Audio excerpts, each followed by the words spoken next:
Guess what solves lots of problems? Money. Sales solve problems. Sales buys you the new CRM. Sales buys you the new website. Sales buys you the new building, right? So as simple as that might sound, I've really run my businesses and my life on those core principles. At the end of my life, the best could be is that I went after it, not worrying about what other people thought, and I achieved everything that I went after. But even if I didn't achieve it, I could still end my life knowing I tried rather than just being judgmental in the stands. Way better quote from Theodore Roosevelt. He said it in France when he was president. You should Google it and see it. But the way I look at that is what happens is people judge from the outside. And like, I think we all start, so look at this stupid analogy. I love this, thank you for bringing this up. I think we all start out with jerseys on, with our own name on our back, right? And we're all like, okay, I'm getting after this. I'm not settled, I'm not gonna live like my parents did. I'm gonna go after it. And then life chips you away, and then the news, and then your friends, then a teacher says, don't be a dreamer. And all these little things cumulatively add up, and then one day you're like, well, you know, maybe that's not meant for me. And then all of a sudden, there's a day where you take off your shirt, and you put someone else's name on your back. And that's it. Life's over. You don't live your life anymore, right? So I don't want to be a guy, and I don't mean this disrespectfully if you're a sports fan, this is just an analogy, but I don't want to be in the stands wearing someone else's shirt, judging them, telling, oh, he could have ran the ball down the sidelines, that was a long play. No, screw that. I want to be in the game. And if I fumble, I'll fumble a shit ton of times, but eventually I'll get in the end zone because I'm in the game. And that's how you got to feel. Remember, I think I said this before, they don't make statues of critics. Like being a critic doesn't get you anywhere. So just know that being an entrepreneur also, I know I'm all over the place, man, sorry. Being an entrepreneur also is a lonely world because it takes years to find a small group of people that think like you do.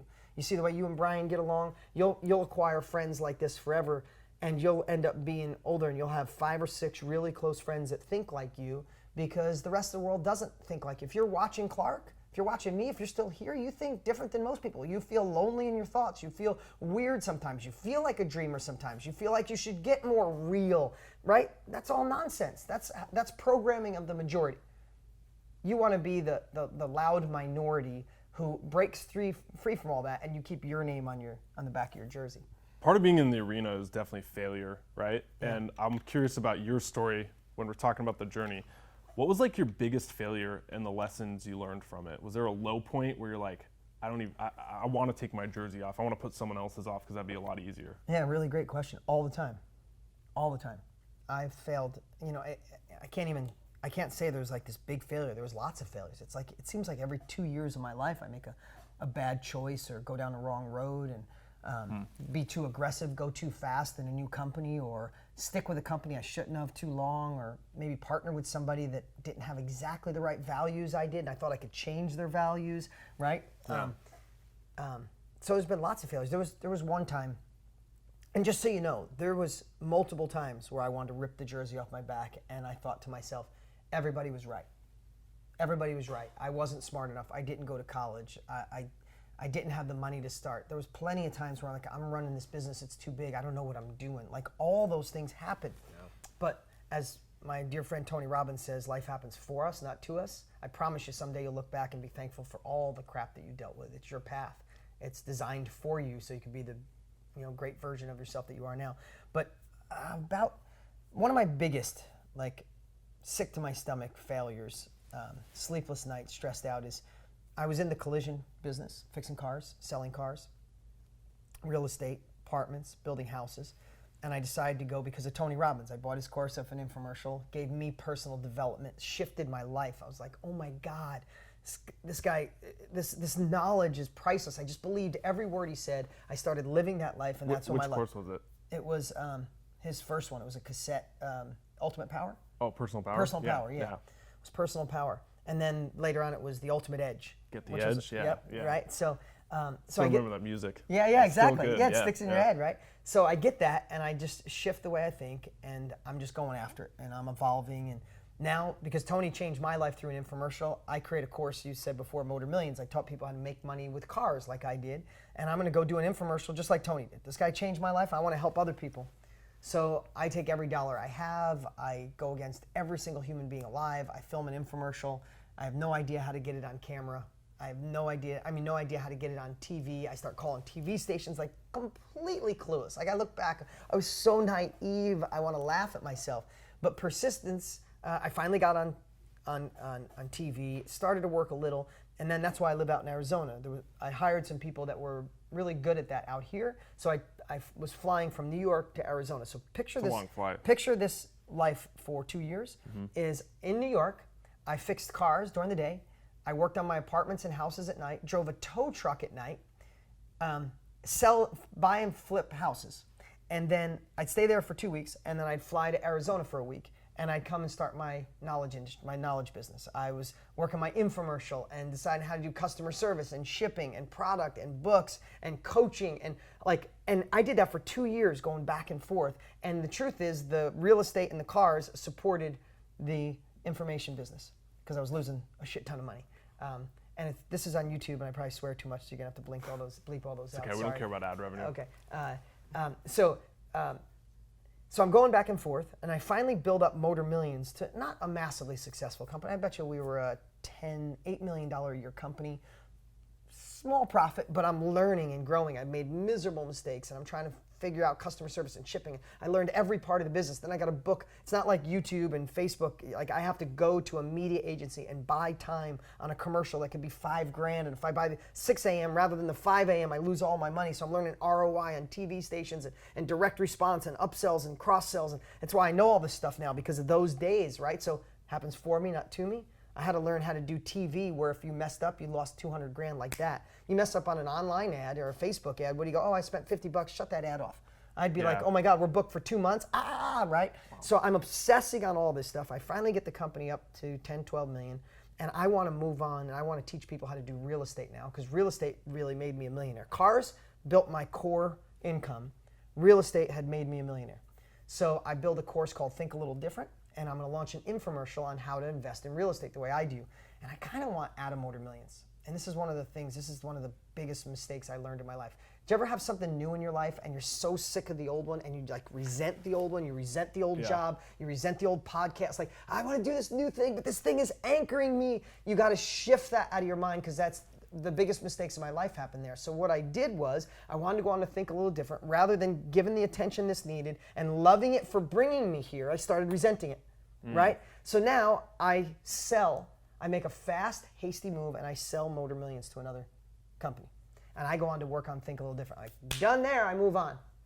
All of a sudden, this company, I held the note for the sale, whatever it was, $5 million or something like that. I hold the note, and the merchant was still in my name for 6 months.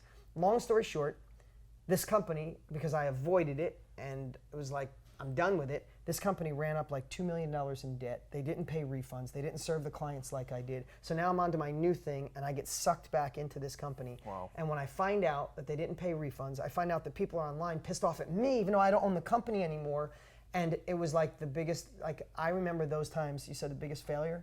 Think about feeling a kid that didn't go to high school. Friends said you wouldn't make it. Family said what, and I felt like I made it. And now I felt like it was all gone. Like I gotta go to court to fight to take the company back. I go to court, I win. What did I win? It was like I sold a racehorse and they broke its legs and I had to pay for it to get back. Yeah. I get the company back, it's $2 million in debt.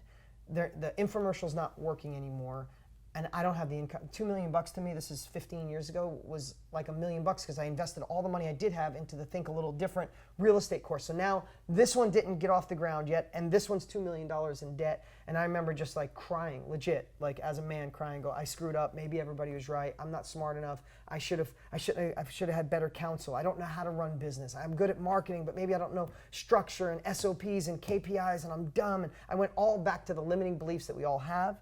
And when I stopped feeling sorry for myself, I pulled myself back up and leaned in on personal growth, went back and listened to old Tony Robbins tapes. I got my personal,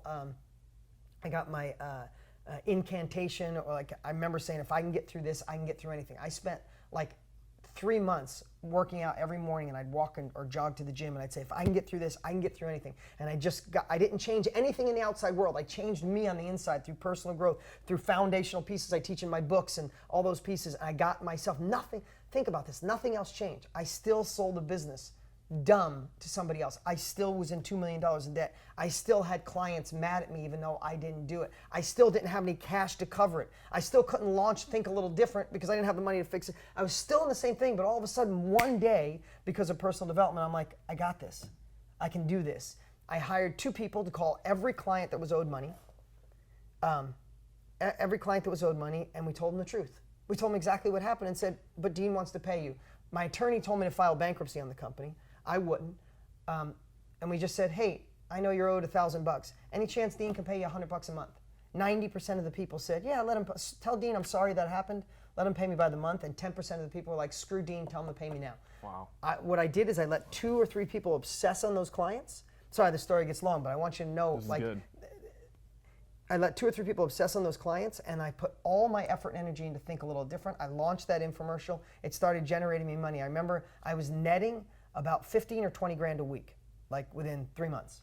And I remember every week I'd look at that 20 grand. I'd be like, oh my God, that's awesome. I'd take 2 grand out for me and I'd put it over into Motor Millions. And I did that for like so long. It was so painful. But there was a time when I paid 100% of that off and every customer was satisfied. I shut that company down and then took off on the real estate training and education that went on to do extremely well. I think we became the #1 trainer on the planet in that space, impacting lives all over. And as much as that hurt, even I can remember the emotions. I can remember the sleepless nights. I can remember I had a cordless phone. It wasn't cell phones. I had a big old cordless phone with a thing on it. I remember smashing it against the wall in a million pieces. Like I was so mad and so upset, but personal growth got me through.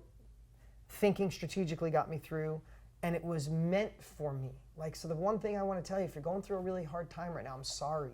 And it sucks. And it doesn't mean you should feel good about it. It doesn't mean you can go, oh, it's meant for me. No, that doesn't help. But I promise you, it's you just paying your success tax. It's God or the universe putting you through something that if you can come out through the other side, your next level of life lives on the other side of it. I promise you, whatever you're fearful of, whatever you're afraid of, whatever makes you hesitate, if you turn and face it, your next level lives on the other side of that. When I got through with that, I was freaking like seasoned. Like I was battle tested, right? Like I just pulled a company that should have went bankrupt. I paid everybody off. And now I got a thriving company. I'm ready for the next one. I learned what not to do the next time. I could have never gotten that experience unless the universe put me through it, right? So again, if you're going through a tough time, just know, I promise you, it's there for a reason. Again, you don't have to like it, but take the lessons from it and apply it moving forward. How important is it then when you have something tough, whether that's the loss of a business, a breakup, a divorce, whatever, to allow that little grieving period there before just like going hard on the motivation and being like, you know what, it didn't happen, and kind of almost ignoring it? Yes, oh, great question. It's so funny because it's just a different evolutions. I would have said, if you asked me that question in my 20s and 30s, I would be like, suck it up. Yeah. Just freaking go into the motivation, get it done. Next day. And next day, like screw that shit. Just let it go. And that's wrong because what you're really doing, you never move on. You just take it and you hide it someplace inside of you, and eventually it bubbles up. And for me, that bubbled up. I did a lot of that in my 20s and 30s. In my 40s, it bubbled up big time, especially I went through a divorce in my 40s. And a lot of those things I hid for all those years just came exploding out. I ended up having anxiety and I was freaking out. I'm like, where is this coming from? It's because I tucked it down forever. And now I've learned since then, especially Michael Singer, The Untethered Soul, is an amazing book to let you realize we are supposed to feel it. We're not supposed to keep it. We're supposed to feel it. So when you lose the relationship, when it's over, the business goes bad, the partner screws you over, you don't go, screw that, they got me. Because you're just tucking it in. You need to feel it. You need to, it's like, think about if you could make it a shape, right? Your relationship's over. I'm using that. Let's just say it's your business. Like, it's over. Picture it's a shape. What we do is we go, oh, that's painful. Boom, I'm going out, getting drunk with the boys, gonna hook up with another person, and that's it. Like, you didn't get over it. You just tucked it someplace. I promise you, when you're alone or you're hungover in 4 months from now, you're gonna start crying all day on a Sunday going, where's this coming from? Because you just tucked it in. So if you think of it as an object, instead of tucking it in, Michael Singer had a great analogy in The Untethered Soul. It's like, you bring it in and you look at it and go, man, this sucks. This is painful. Stare at it, feel, cry, know it's a loss, but know that this is part of your journey and there's some gift in this, and you might not even see the gift now. So if you could get to a point, and I'm not this emotionally evolved yet either. I work on it every day, but there's a point where you'll go, this sucks, I feel it. I might not see the gift in it right now, but I hope I will soon, and thank you for this. And then you let it go. Like the Minority Report with Tom Cruise. Remember he had the glove on and swipe stuff? It's like, see it, stare at it, feel it, and then wipe it out of your life rather than going, this didn't happen, because when you do that, you're just really tucking it in a place and it'll come out. You have any more tactical things for people out there that are going through a really low point, like when you had that Motor Millions thing where you had to pay back all this money, that anxiety, or what you just mentioned with the divorce? Speak to that person who's at that low point right now. Yeah, so what I'd say is what happens when you're in the midst of crap is you start thinking of all the things, we all do this, you start thinking of all the things that could go wrong, and then you think about all the things you could do to potentially fix them. And it feels like a mountain. Like, oh my God, if the money doesn't come in, I can't pay my rent, people will make fun of me, I'll probably lose my girlfriend, I can't do this, I can't go on that vacation, or whatever it is. If I break up, what if I'm alone forever? What if I miss her? Like all these things. When I was going through my divorce, I was thinking about my kids, all the things that could go wrong with them. And I was freaked out because I kept looking at all the things that potentially could happen. I was making up all these stories in my head because nothing actually did, right? But then there was a moment when I realized that I had to obsess on a compelling future, right? Not just the hype or the motivation, saying, hey, I'm going through a really tough time, but what would be ideal if it was a year from now? So if you're going through a tough time, a couple things I'd say is you really have to force yourself to write down what would be your ideal life in 1 year from today. And then you know how often you got to look at it? Every day. You got to get up when you're feeling sad and go, no, but this is where I'm going to be in a year. You got to get up when things don't feel right, but this is where I'm going to be going in a year. You need that compelling future that drives you. It's the beacon of light. You got to stick the beacon of light a year out in front of you and go, I'm going through hell. I'm on a ship and I'm in the middle of a storm, but if I sail for a little while, eventually I'll get to calm seas heading towards that beacon of light. You might be in a storm, but know that storm was designed for you. Know, yes, it sucks, but you have to have the compelling future. And one other thing that I think it came to mind, and I want to share this, is try to think of one thing that can get you exponential results. What's the one problem you could solve that solves many? I'll give you a quick example. If you're in the middle of shit right now, when I was going through a divorce, I was so stressed about my kids. I was stressed about seeing them, and I travel a lot. There was a million things. Believe me, my parents were married 9 times, so I have all these fears about what divorce does to kids. And I had a million things I thought could go wrong, and yes, I was focusing on them. And then I was trying to do a million things to fix them. I was doing yoga and meditation. I was working out more. I was going to see my buddy Tony Robbins. I was going therapy once a week. I was doing all these things to try to fix it. And then one day I'm like, what's one thing that could solve all this? And for me, I was like, wow, if I truly become dear friends with my ex-wife, all those problems go away.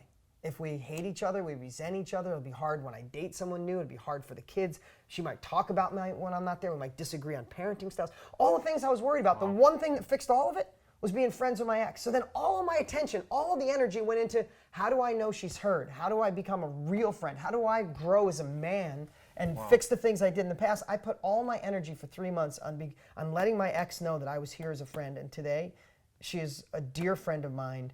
And we are co-parenting, and we have the most amazing kids in the world, and all the anxiety went away because I solved one problem. So being friends with my ex solved a million of them.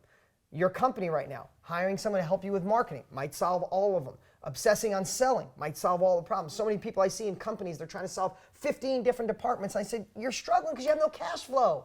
Stop all the bullshit. Stop worrying about your CRM and your this department and that department and what building and what color your logos. Get your ass to selling.